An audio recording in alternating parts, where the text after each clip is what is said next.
siya hanggang 52 no limit ang na pinamagata ang tinig ng mga pinag-uusip. Tauhan at katangian. Ibarra, mayaman, edukado, may pananaw sa pagbabago, ngunit may pag-aalinlangan at balakid sa pagkilos. Pangalawang si Elias, matapang determinado, may malalim pang unawa sa kalagayan ng lipunan at handa maglingkod sa kapakanan ng mga nangangailangan. Tagpuan sa tabing dagat, sa loob ng bangka sa may salawan. Mahalagang pangyayari ay ang malalim mong pag-uusap nila Ibarra, Elias at tungkol sa mga suliranin ng lipunan, kabilang ang katiwalian, pangabi at pangangailangan ng pagbabago. Ang ilang diskusyon ay naglalantad ng kanilang magkaibang pananaw at pagtanggap sa kasalukuyang kalagayan ng bayan. Bago palubog ang araw ay tinungtong ni Ibarra ang kanyang paa sa bangka ni Elias na nasa baypay ng dagat. Waring di nasisiyahan loob si Ibarra. Kaya humingin po ang manhid sa Elias kay Ibarra. Sabi niya, "Pawanin po, Ginoo," na may lungkot sa kanyang mukha. Sabi ni Elias kay Ibarra na, "Pawanin po sa aking pamakasan dahil sa nais ng mga pagkasundo sa'yo. Pinili ko ang lugar na ito dahil wala makakarinig sa atin. At sa loob lang ng isang oras ay tayo babalik."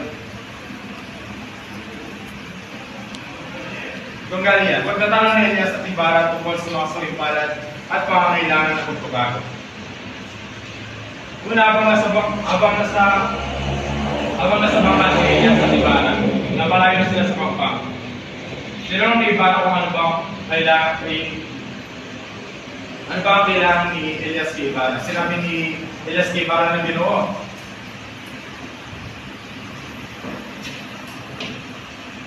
"Ginoo, ako po ang sugo ng mga sawipalan.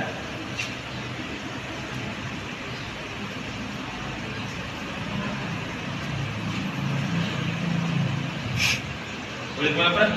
Sa ating salita ay gawin ng Elias ang naging kasama nila ng ng mga tulisan. Kasi kami at Pablo. Hindi na inisip ni Elias ang pagpapaalinlangan. Ano mo pagbabala? Kagad niya, sinabi ni Ibarra ang mga pangailangan ang mga hangarin ng mga sabibalan.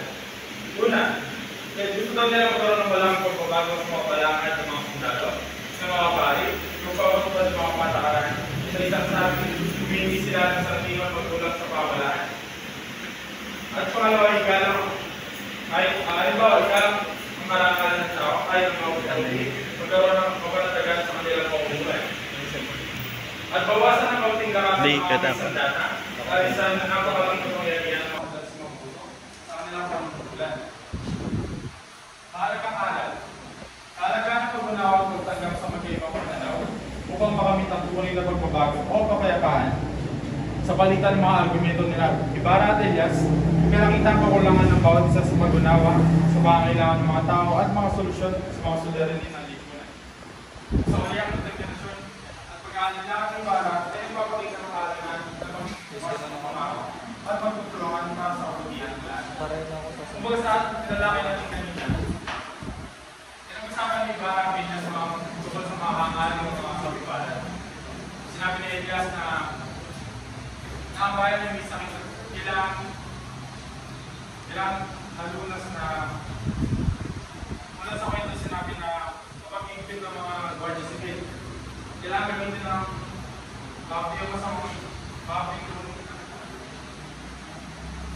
acting naman ang isang sakit upang hindi kayo madalas. At ang kabalatan ng pinakabuha ng Elias. Kauhan, Elias at Ibarra sa istorya. Elias at Ibarra. Sa istorya, Nuno, lola ni Elias.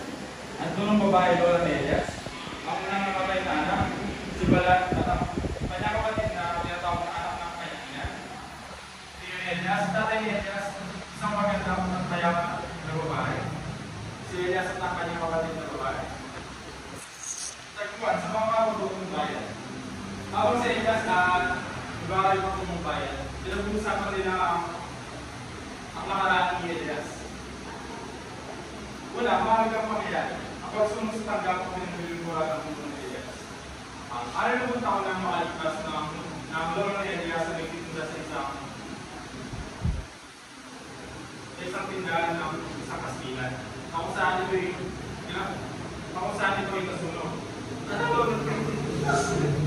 Natawag na yung Elias dito ng tindahan.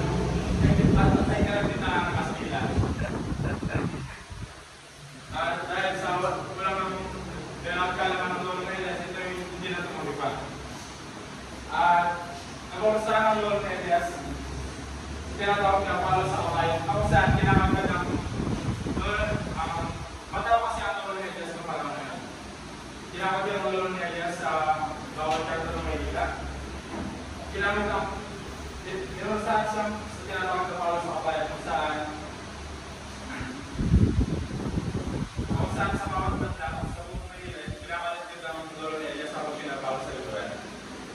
At makalipas ang ilang araw, nung nagpapagaling ang lolo ni Elias, ang kanyang asawang babae ay walang may natutulong sa bawat pinto na kanyang pinakagawan dahil paano mga natutulong ang isang asawa ng isang kamalulog. Kaya ang ginawa ng asawa ng lolo ni Elias, pinibenta kanyang katawan, ginawa siyang pinibenta kanyang katawan. Kumbaga sa parang yun ay isang babaeng prostitute. At dumating yung araw na gumaling na ang mga sugat ng lolo ni Elias. At lumipat sila sa isang magubatan. Doon na nakakasawa ng lolo ni Elias, isang sanggulan ng may kabansanan at bulong ng sakit ang katawan. Nakasama ang balad ang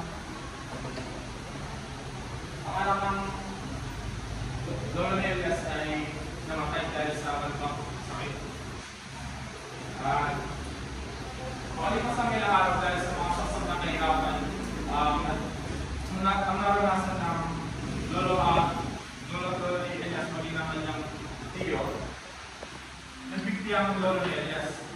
At nagulmang babae at tuklasan ang nagkapangyarihan dahil sa baho. Ang lolo ni Elias, ang babae ni Elias ay sinakdal at nakakulan dahil sa ipagbibigay alam sa mga mitapangyarihan. Kung kaya yung tulong na babae niya dyan sa mga lolo niya ay nakakulan din sa pagkakas kaya ng pagbibigay na magusang palo sa babae. Pagkagat dalawang buwan na buntis ng ang tulong na babae ni Elias kaya hinintay ko na sila itong mga anak. Dumating yung araw na pagkatapos ng ilang buwan, ay nanganak ng lulong babae ni Elias at nanganak ito ng kabal.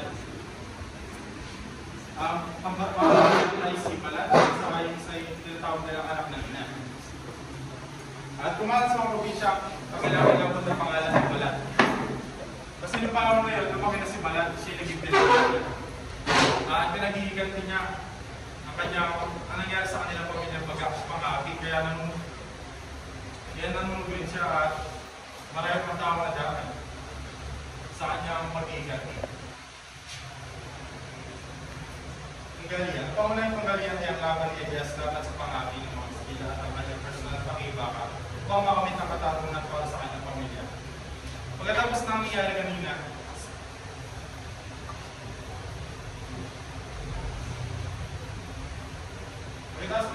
kanina, ang panunulog ni Balat, dumating yung araw na si Balat ay nahuli ng mga may kapangyarihan. At isang araw, ang anak ng ina yung lumabas upang kumuha ng kapatid. Hindi pa yung bumabalik.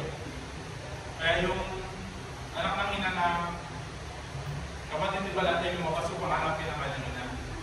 Pagkapat nakita niya ang kanyang ina na nakabulagat, nakaiga sa tabi ng daan, at nakatulala siya nakatingin sa taas at nakapulot na ulo ng kanyang anak na si Balat.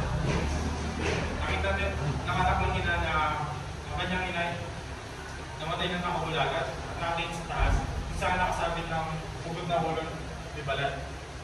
At ang mga braso, parte ng paa nila na kanyang anak na si Balat ay nakakalat sa iba't ibang bayan. Maging ang tiyo ni ng anak ng ina ay napupunan ng ilang ulo at sinabit sa gubo ng sinabit sa taas ng gubo ng lola ni Elias.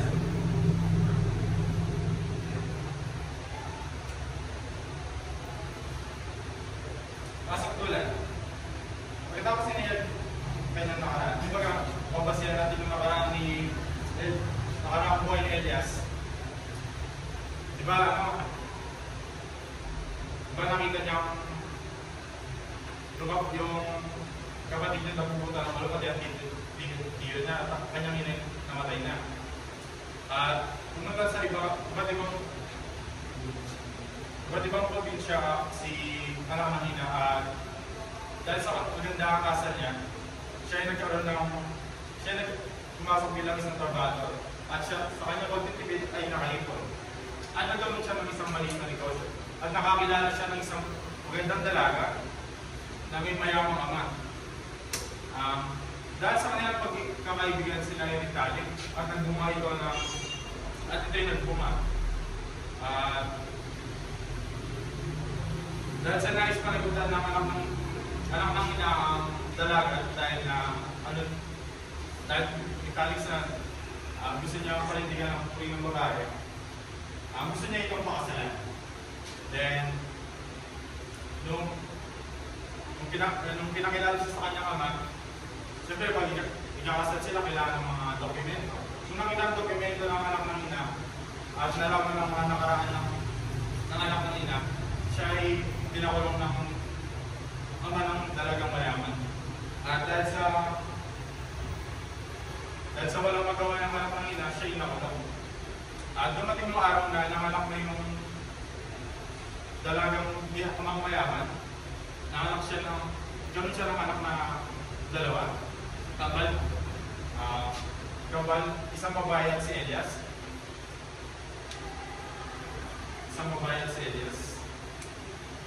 So magkatapos pa lang ito, sinasabi na ng amang mayaman ng dalaga, dahil namatay yung dalaga nung pinanganak yung dalawang kabal. Sinabi niya na matagal ng patay ang ama ng dalawa. Kaya naniwala naman yung dalawa dahil mas parang sila ng panahon. At dumating yung araw na nag-aaral sila sa Esquitas sa Concordia at nung natapos sila ng pag-aaral ay lumipat sila sa isang pulat kung saan dinuloy nila gusto nilang pagiging magsasaka. At dumating ang panahon na kapatid na Elias ay nakakasal sa isang lalaking umibig sa kanya. Dumating yung araw na ito'y tinatuloy ang kasal at inasal sa ibang lalaki. Dahil sa kalungkutan na nadama ng kapatid ni Elias, ito'y nawala isang araw at hanggang umabot sa 6 na buwan ng pagkawala ng kapatid ni Elias. At wala nang nagawa si Elias, hindi kahit hinarap niya kanya kapatid, wala siya nagawa. Makalipas ng 6 na buwan, balitaan niya na may isang babae sa may gilid ng daan, sa may palayan, na may isang babae may tao sa dibdib.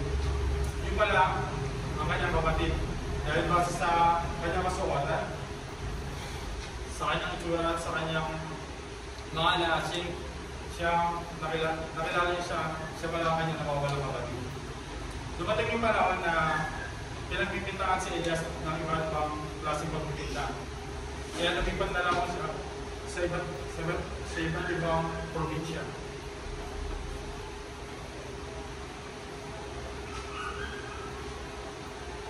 Mahalagang aral. Ang kwento ay nagpipigitihin mo tungkol sa pag-asa, determinasyon at pakikibaka laban sa pang-api at kawalang katarungan. Nagpapakita ito ng kahalaga ng pagtutulungan at pagtitiwala sa isa't isa sa gitna ng mga pagsubok at pagbubunsay. Susunod na kabanata 51, mga palitan at pagbabago. Tawan, Viñales, Pantesalvi, Kapitan Tiago, Maria Clara at si Victoria Sina, Si Victoria sa kusina. At si Iba. Tagpuan sa bahay ni Chaka. Mahalagang pangyayari. Ang sulat nito ng Victorina kay Linares na nagtatanda ng hamon. Sa kanya napatayin si Alvarez kung mapatay niya ito sa loob ng tatanghal. Ito yung sulat ni Doña Victorina kay Linares na nagtatanda ng hamon sa kanya na mapatayin si Alvarez. Minamahal na pinsan, sa loob ng 3 araw ay inantay ko malang ayaw kung napatay ka na ba ng Alvarez at napatay ko siya. Ayaw kung matapos sa ilang araw na ayaw na yan ay hindi magkakaroon ng pamusa. Kung makarating ang sulat na ito, hindi mo kayo nahamon isa sa minito sa gabi ng Chaco na kailangan kailanman na hindi ka naging kalib in total sa inyo mga krisis. Sasabihin ko ni Clarita na lahat ay sinungalingan at hindi na kita bibigyan ng isang beres o pera. Kung aakunin mo ay pinakawak sa iyo ang lahat ng tuwag na hindi. Kaya tuwag na hindi ang ngunit, sinasabi ko sa iyo, walang kalagahan ng mga pagdatayan.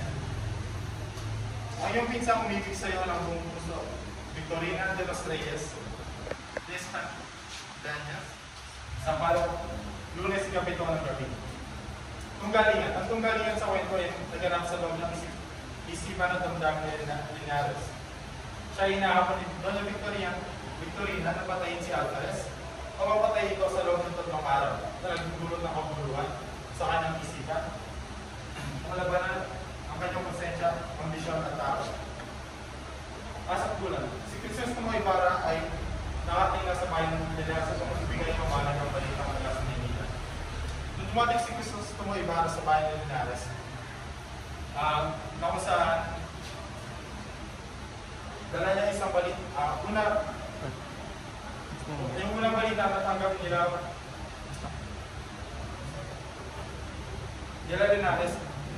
Linares ay ang pagkawala ng pagka-excommunicado ni Ibarra.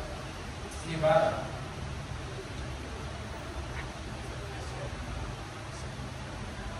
Mahalagang aral. Ang halaga ng pagiging tapat at matapat sa ating mga kilos at panlalita, nagsisisi si Linares sa kanyang pag-aampun at pagsisinungaling na nagdulot sa kanya ng problema. Baraan ng mga patay at mga anin, Kabanata 52. Tawan at karangian. 3 anino na nag-usap sa ilalim ng pintuan, si Crisostomo Ibarra, Elias Luas, at 2 gwardiya sibil. Tagpuan sa isang libingan, sementeryo at kalsadang malapit sa simbahan. Mahalagang pangyayari. Magsasabatan ng 3 anino, pagplano nila ng magsalakay sa kumpleto upang makaganti sa kuna. Pagdating na ibang anino at pagkakakilala, magpapakilala ng bagong mating anino at paghiwalay nila para ng hindi mabuti. At ang pagsusugal sa libingan, masugal sa pamilya ng Elias at Luas na may malalim na kahulugan at connection sa kanilang personal na kasaysayan. Kasapulan. Sa pagsugal ni Elias at Luas sa libingan, pagsugal na ito hindi lamang literal na sugal, kundi pati na rin ang pagtayan nila sa kanilang mga buhay at kapalaran sa konteksto ng mas malaking pakikipaka. Tunggalian, ang laban ni Lumas para makamit ang katarungan laban sa tamang takas sa kanya. Pati na rin ang pagsalakin ni Elias sa libingan at ang kanyang pagtakas mula sa mga katalidad. Dito makita natin sa kwento na si Elias ay inabal ng 2. Yung pagbumakas ng kwento sa Kabanata 52, makikita natin na tinapos si Elias ng 2 gwardiya sibil. Mahalagang aral. Kahalagaan ng pagtitiwala at pagtulungan sa panahon ng pangailangan, paghahanap ng katarungan at pagtatanggol sa mga mahal sa buhay, at ang tapang at determinasyon sa pakikibaka para sa tama at makatarungan. Pampalatang impresyon. Ang Kabanata 49 ay nagpakita ng magkaibang pananaw nila Ibarra at Elias sa lipunan. Si Ibarra ay naniniwala sa kasalukuyang sistema, samantalang si Elias ay sumusuporta sa malawakang pagbabago. Sa Kabanata 50, ang kwento ni Elias ay naglalarawan ng tapang at determinasyon. Sa harap ng kahirapan at pang-aapi, nagbibigay inspirasyon sa mga mambabasa na labanan ang mga pagsubok sa buhay. Sa Kabanata 51, ang sulat na nagdulot ng gulo sa mga tauhan At ang balita mula sa Maynila ay nagbibigay ng bagong pag-asa at nagpapakita ng tensyon sa kwento. Sa Kabanata 52 ng Noli Me Tangere ay nagbibigay diin sa mga konsepto ng pagkakaisa, pag-aaral sa katarungan, pagtitiwala sa kabila ng mga pagsubok at panganib, na ipinapakita sa mga karakter na nagsasakripisyo at lumalaban para sa kanilang prinsipyo at layunin. Self-reflection. Base sa mga kabanatang nabanggit sa magkaibang pananaw ni Ibarra at Elias na nagpapakita ng kahalagahan ng pagiging bukas sa kanilang mga paniniwala o pananaw sa buhay. Gaya ng aking paniniwala bilang isang Kristiyano, hindi ko pinipilit na maniwala ang aking mga kaibigan sa aking paniniwala at ginagalang ko ang kanilang paniniwala pagdating sa usapang spiritual. Nakikita ko rin ang kahalagahan ng pagiging matapang at determinado tulad ng pinapakita ni Elias sa pagharap sa mga pagsubok sa buhay, na nagbibigay inspirasyon sa akin na labanan ng anumang hamon na dumating sa aking buhay, pero hindi ko ito kayang harapin kung wala ang pagsama at paggabi ng Panginoong Diyos sa akin. Nabasin ko rin ang malalim na mensahe ng pagkakaisa at paghahanap ng katarungan sa Kabanata 52 na nagpalakas ng aking paniniwala sa magiging matatag sa mga prinsipyo at layunin ko sa buhay. Sa kabuuan, ang mga kabanatang ito ay nagbibigay din sa kahalagahan ng magtutulungan, magbabago at pagiging matatag sa bawat pagsubok ng ating buhay. Ito ay nagbibigay sa akin ng pagkakataon na patatagin ang aking sariling mga paniniwala at pagpapahalaga, pati na rin sa aking pagtingin sa mundo at sa mga hamon nito. Kaya lagi natin tandaan na pahalagaan ng tama ang buhay na pinanap sa atin ng Diyos. Kaya huwag natin sayangin sa mga bagay na nakasisira sa ating buhay. Hindi mo pinipili kung ano ang iyong pinagdadaanan, ngunit maaari mong piliin kung paano ito pagdadaanan, ang mga pagsubok sa buhay. Yun lamang.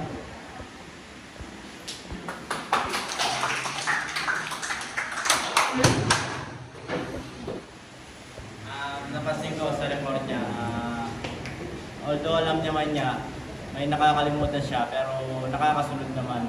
Ang voice quality ay ayos naman.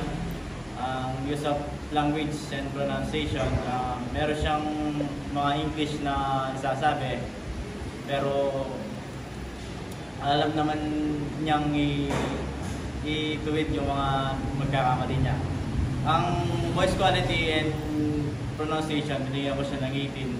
Sa basic confidence and use of language, binigyan ko siya ng 7, total 25.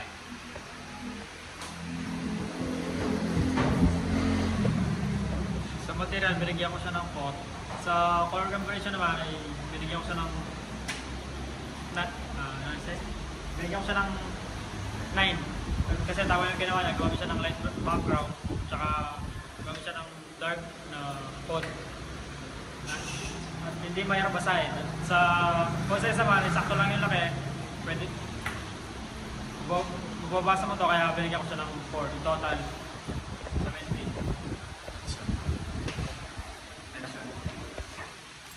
Yung reflection niya naman ay nakabase sa kanyang buhay at sa kanyang report. Binigyan ko siya ng 43.